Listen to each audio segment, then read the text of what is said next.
تو آپ کا جو ہے ایک تو مزہ بھی دوبالا ہو جائے گا، دوسرا یہ ہے کہ آپ کا گوشت جلد ہضم ہو جائے گا اور دوبارہ گوشت کھانے کی رغبت اور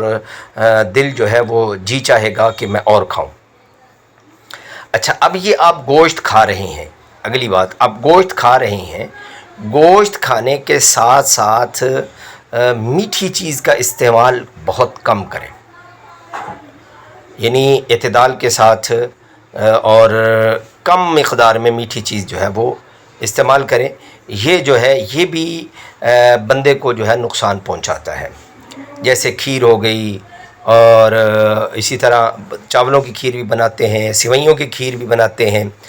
تو یہ جو ہے یہ پیٹ میں جا کر یہ گیس بنانے کا یہ باعث بنتا ہے، اور یہ جو شوگر ہے، شوگر کی طرف بندے کو لے کر جاتا ہے، ذیابیطس کی طرف، ٹھیک ہے، ڈیابٹیز کی طرف لے کر جاتا ہے بندے کو۔ تو ایک اور ذہن میں رکھے، بات میرے ذہن میں آ گئی، یہ بھی انشاءاللہ فائدہ مند ہوگی، کہ کبھی بھی میٹھا کھانے کے بعد کولڈ ڈرنک استعمال نہ کریں، کبھی بھی، یہ زندگی کا معمول بنا لیں۔ میٹھی چیز کھانے کے بعد آپ کولڈ ڈرنک، ویسے تو کولڈ ڈرنک استعمال ہی نہیں کرنی چاہیے۔ اگر کوئی بندہ تجربہ کرنا چاہے کہ میٹھا کھانے کے فوراً بعد کولڈ ڈرنک پی لے، تو وہ بے شک شوگر اپنی چیک کرا لے، فوراً اس کی شوگر ہائی ہو جائے گی اور شوگر کا ذیابیطس کا معاملہ اس کو لاحق ہو سکتا ہے۔ اچھا، اس کے بعد آپ گوشت جو کھا رہے ہیں، زیادہ گوشت کھانے سے پرہیز کریں، ایک بہت زیادہ گوشت کھایا جا رہا ہے، بہت زیادہ۔ اب اس کا طریقہ کیا ہے؟ آپ ساتھ جو ہے پودینے کی، دھنیا،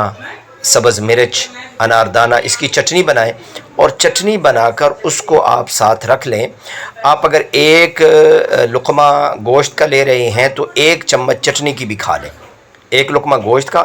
اور ایک چمچ چٹنی کی۔ اس کا فائدہ یہ ہوگا کہ وہ گوشت بھاری پن نہیں بنائے گا، اور ہمیشہ کامیاب لوگ وہی ہوتے ہیں، کھانے پینے میں کامیاب لوگ وہ ہوتے ہیں جو اعتدال کے ساتھ کھاتے ہیں۔ اچھا، ایک اور طریقہ ہے گوشت کو اچھی طرح کھانے کا، ایک اور طریقہ یہ ہے کہ آپ گوشت کے ساتھ ساتھ سبزیاں استعمال کریں، ٹھیک ہے۔ اب سبزیاں استعمال کرنے کے دو طریقے ہیں، ایک تو یہ ہے کہ گوشت کے اندر سبزی ڈال کر پکائیں، یعنی گوشت کو پکائیں تو گوشت کے اندر سبزی ڈال کر پکائیں، اور دوسرا طریقہ یہ ہے کہ آپ جو ہے وہ گوشت کے ساتھ ساتھ کچی سبزی استعمال کریں، جیسے یہ ہے کیا کہتے ہیں، اللہ آپ کا بھلا کرے، کھیرا ہے، ٹماٹر ہیں، سبز مرچ ہے، سبز دھنیا ہے، سبز پودینہ ہے، وہ کچا آپ کھاتے رہیں ساتھ ساتھ، تو وہ بھی بہت زیادہ انشاءاللہ فائدہ مند ہے۔ تو اس سے اگلی بات کہ اگر آپ گوشت کھا رہے ہیں تو آپ زیادہ کھانا چاہتے ہیں تو کھائیں، لیکن اس کے ساتھ ساتھ آپ جسمانی ورزش کوئی کریں، کوئی ایکسرسائز کر لیں، گوشت کھانے کے فوراً بعد کوئی ایسا کام کر لیں کہ وہ گوشت جزو بدن بن جائے، وہ یہ صرف یہ کھانا اور نکالنے کا ترتیب نہ ہو، بلکہ گوشت جو ہے وہ جزو بدن کا حصہ بنے۔ اس کے لیے یہ ہے کہ یہ کوئی بھی طاقت والی چیز آپ کھائیں نا، کوئی بھی طاقت والی، یہ زندگی کا معمول بنا لیں، کوئی بھی طاقت والی چیز آپ کھائیں تو اس کے اندر جو ہے وہ آپ اس کے اندر جو ہے وہ آپ نا یہ کوئی ایکسرسائز کر لیں، طاقت والی چیز کھانے کے فوراً بعد کوئی ایکسرسائز کر لیں، اس سے یہ ہوگا کہ وہ چیز آپ کے جزو بدن بن جائے گی۔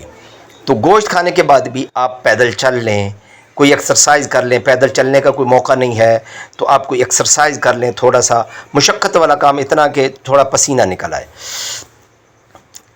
اچھا، یہ چونکہ عید الاضحیٰ ہماری جو ہے نا یہ گرمی کے موسم میں آ رہی ہے، تو موسم گرما میں عموماً یہ ہوتا ہے کہ گوشت زیادہ کھانا موسم گرما میں وہ نقصان دہ ہوتا ہے، ٹھیک ہے،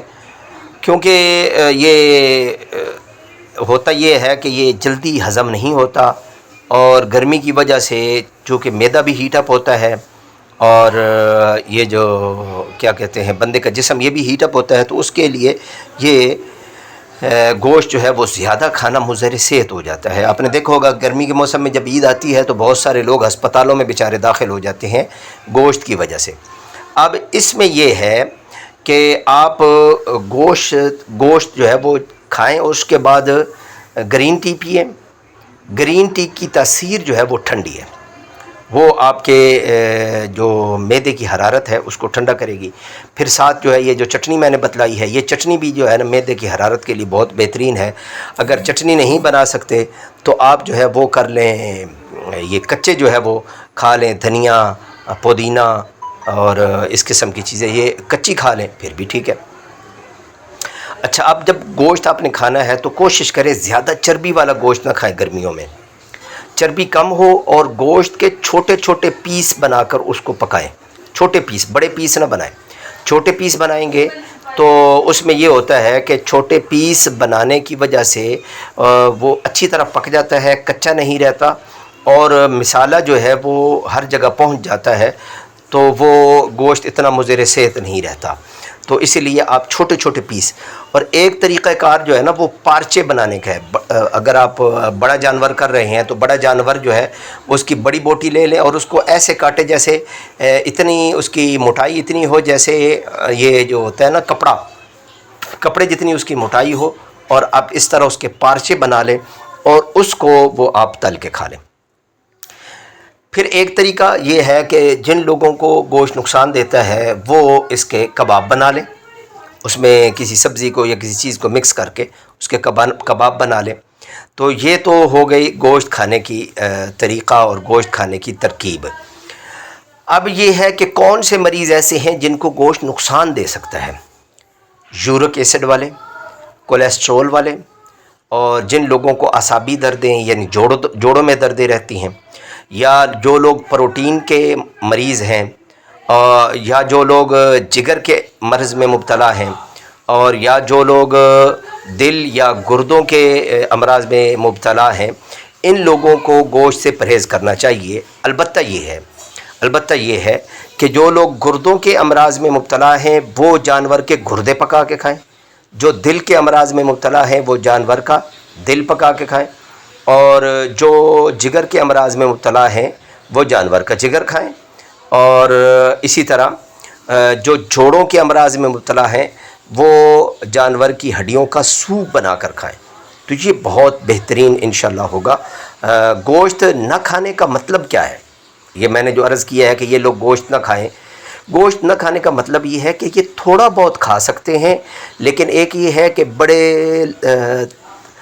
اس کے ساتھ جوش و جذبے کے ساتھ زیادہ مقدار میں گوشت یہ لوگ نہ کھائیں۔ اور جن احباب کو گوشت کھانے کے بعد چہرے کی رنگت تبدیل ہو جاتی ہے، یا چہرہ جو ہے وہ سوزش کر جاتا ہے، یا چہرہ سرخ ہو جاتا ہے، وہ بھی گوشت یہ نہیں کہہ رہا گوشت نہ کھائیں، وہ بھی گوشت کھانے سے پرہیز کریں۔ اچھا، آخری بات، اگر گوشت کھانے کے بعد پیٹ میں درد ہو یا گیس ہو، یا جو گیس ہے یہ معدے میں اور پیٹ میں پھرنا شروع کر دے، تو ایک مختصر سا نسخہ ہے، اس نسخے کو آپ نوٹ فرما لیں اور یہ نسخہ بنائیں، انشاءاللہ آنن فانن جو ہے وہ آپ کے گیس کا جو پرابلم ہے وہ حل ہو جائے گا۔ اب اس میں شکر ہو تو زیادہ بہتر ہے، ورنہ چینی لے لیں 1 ٹی سپون، اور میٹھا سوڈا لے لیں 1/4 ٹی سپون، یعنی جو ٹی سپون ہے اس کا چوتھائی حصہ میٹھا سوڈا۔ اس کو تازہ پانی کے ساتھ یہ کھا لیں، ٹھیک ہے۔ 5 سے 10 منٹ کے اندر آپ بالکل پرسکون ہو جائیں گے، اور گوشت جو ہے وہ ہضم ہونا شروع ہو جائے گا۔ اور گوشت جو ہے گوشت کھانے میں ایک بات اور عرض کر دوں، یہ آخری بات میں نے عرض کر دی تھی لیکن 2 باتیں مجھے اور یاد آ گئیں۔ ایک بات تو یہ ہے کہ گوشت کھانے کے بعد کم از کم 1 گھنٹے تک پانی نہ پئیں، 1 گھنٹے تک پانی نہ پئیں، ٹھیک ہے۔ اور دوسرا جو یہ ہے کہ گوشت ایک مرتبہ آپ نے کھا لیا ہے پیٹ بھر کے، اس کے بعد دوسری مرتبہ کھانے میں دونوں میں وقفہ کتنا ہونا چاہیے؟ عمومی طور پر بھی کھانوں میں 5 گھنٹے کا وقفہ ہونا چاہیے، لیکن گوشت میں تو آپ 5 کے بجائے 6 گھنٹے کا وقفہ کر لیں تو یہ زیادہ بہتر ہے۔ اس اعتبار سے اگر آپ گوشت استعمال کریں گے عید کے موقع پر تو انشاءاللہ یہ آپ کے لیے نقصان دہ نہیں ہوگا، بلکہ آپ کے لیے انشاءاللہ آپ کے جزو بدن بنے گا اور صحت آپ کی اچھی رہے گی۔ دعاؤں میں مجھ سمیت پوری امت کو یاد رکھیے گا۔ السلام علیکم ورحمۃ اللہ وبرکاتہ۔